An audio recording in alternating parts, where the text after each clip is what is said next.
Assalamualaikum warahmatullahi wabarakatuh. Pada kesempatan kali ini, kami dari kelompok 4 akan mempresentasikan hasil diskusi kelompok kami yang berjudul rekrutmen dan seleksi. Oke, di sini kami beranggotakan dua orang, yaitu Saya sendiri Ayu Putri Pembayun dengan NIM 23123007. dan saya Gloria Astati Oematan dengan NIM 2312013. Oke, langsung saja. Perbedaan rekrutmen dan seleksi. Apa itu rekrutmen? Rekrutmen itu proses pencarian atau mengundang calon-calon tenaga kerja yang mempunyai kemampuan sesuai dengan rencana dan kebutuhan organisasi di waktu tertentu untuk melamar kerja. Jadi tujuan dari rekrutmen ini adalah mereka itu mengundang semua calon-calon tenaga kerja yang dibutuhkan, yang mereka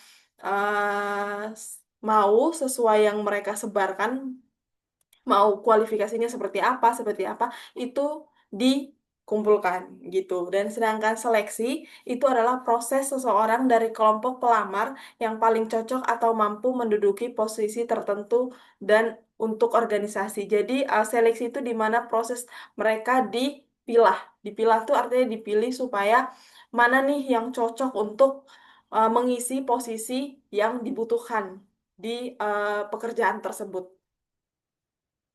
Selanjutnya, proses manajemen sumber daya manusia. Yang pertama itu ada perencanaan SDM. Ya, perencanaan SDM. Terus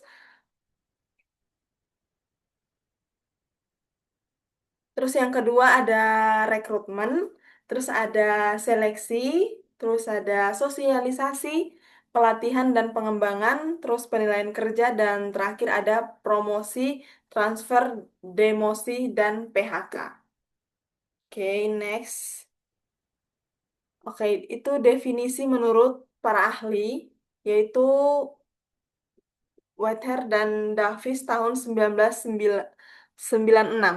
Itu rekrutmen itu proses menemukan dan menarik para pelamar yang memenuhi syarat untuk dipekerjakan. Proses rekrutmen dimulai dari pencarian pelamar dan diakhiri dengan tersedianya sekumpulan pelamar potensial. Terus yang terakhir itu ada hasil proses rekrutmen adalah sekumpulan pelamar yang siap untuk diseleksi. Terus ada tujuannya, ya tujuan dari rekrutmen itu digunakan untuk memperoleh dan menyediakan sejumlah tenaga kerja yang memenuhi kualifikasi di persyaratan untuk kebutuhan seleksi. Dengan tersedianya calon tenaga kerja selanjutnya adalah memilih tenaga yang sudah diseleksi melalui proses seleksi. Oke, yang berikutnya itu ada langkah-langkah rekrutmen. Yang pertama tuh ada kebutuhan agen suatu posisi. Yang kedua, merencanakan perekrutan. Yang ketiga itu publikasi pengumuman rekrutmen. Terus yang keempat, memproses lamaran. Yang kelima, wawancara kandidat. Yang keenam, referensi dan latar belakang. Yang ketujuh, memilih orang yang sesuai. Yang kedelapan itu wawancara kandidat. Yang kesembilan, memberitahukan kompensasi dan layanan. Yang terakhir itu menindaklanjuti. Terus ada sumber rekrutmen. Itu ada dua. Yang pertama itu sumber internal. Sumber internal itu berfokus pada tenaga kerja yang ada sekarang dan tenaga kerja lain dengan kontak sebelumnya dengan organisasi pemberi kerja.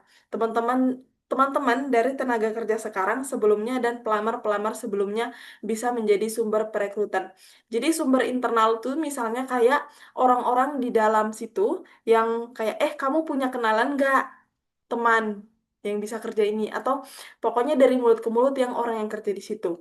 Atau tidak, biasa kan biasa orang-orang tuh kalau ngerekrut kan mereka ngambil-ngambil nih terus disimpan dulu data-datanya ditampung. Nah, nanti pas ada perekrutan selanjutnya itu baru mereka mulai menghubungi orang-orang yang sebelumnya sudah direkrut gitu. Terus kalau sumber eksternal itu jika sumber internal tidak dapat dihasilkan sejumlah calon yang cukup untuk lowongan pekerjaan yang tersedia, banyak sumber eksternal yang tersedia seperti sekolah, universitas, agen tenaga kerja, serikat tenaga kerja, media massa, dan lain-lain. Jadi kayak misalnya sumber internalnya gak ada atau gak cukup gitu, jadi mereka membuka sumber eksternal gitu. Sorry, mengambil dari sumber-sumber eksternal, bukan membuka, maaf. Baik, selanjutnya ada kendala dalam rekrutmen. Yang pertama itu ada keterbatasan kandidat berkualitas, kurangnya daya tarik perusahaan.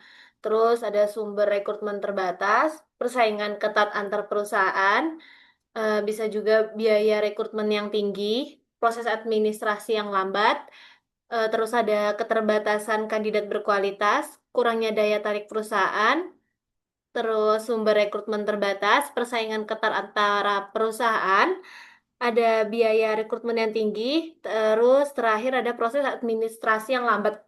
Jadi dalam rekrutmen itu pasti ada kendalanya, entah itu dari sumber yang rekrutmen terbatas, terus persaingan antar perusahaan, terus terkendala biaya juga, itu pasti ada kendalanya.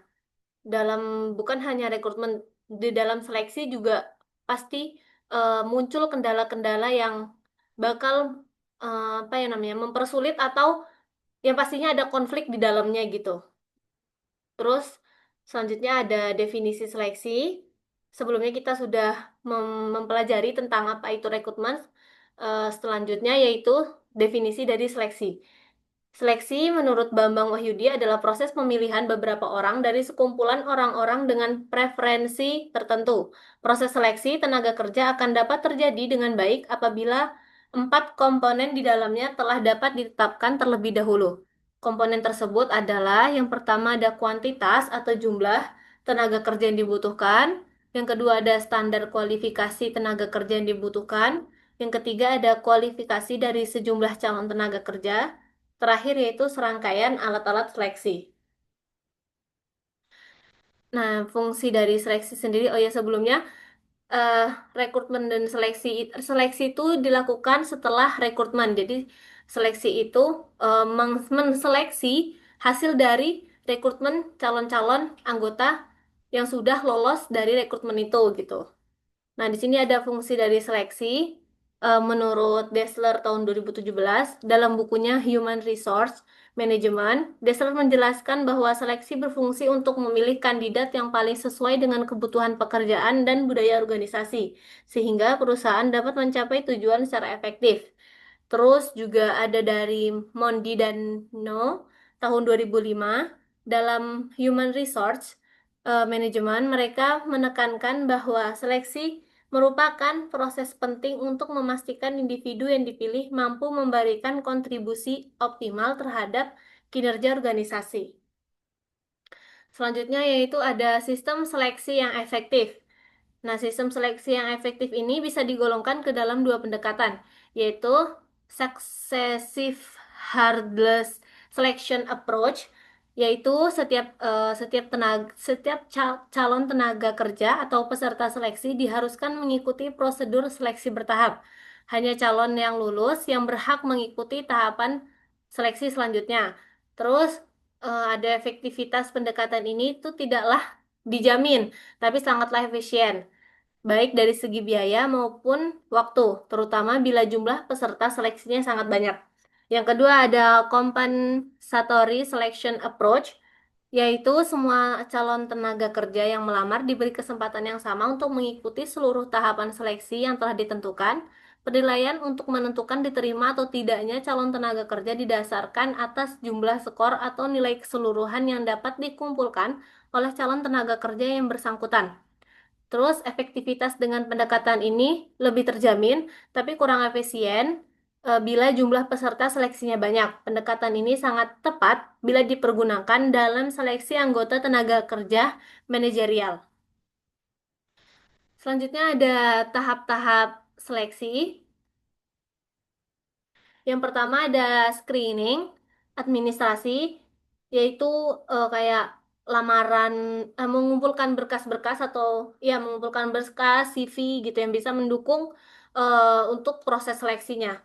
Terus ada tes seleksi, yaitu kayak tes kemampuan numerasi, terus ada tes intelijensia dasar, tes pengetahuan umum, tes psikologi, dan lain-lain. Terus ada wawancara awal, HR interview, terus ada wawancara teknis atau manajerial.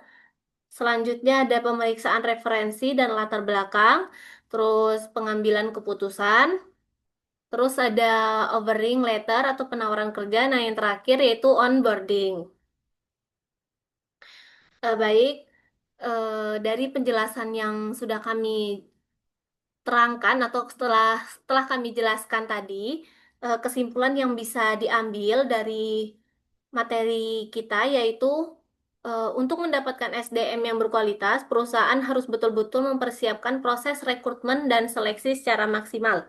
Hal ini dapat merekrut kandidat yang sesuai dengan kebutuhan perusahaan atau organisasi. Baik, mungkin itu saja yang bisa kami sampaikan. Jika ada salah dan lebihnya kami mohon maaf. Kami akhiri. Wassalamualaikum warahmatullahi wabarakatuh.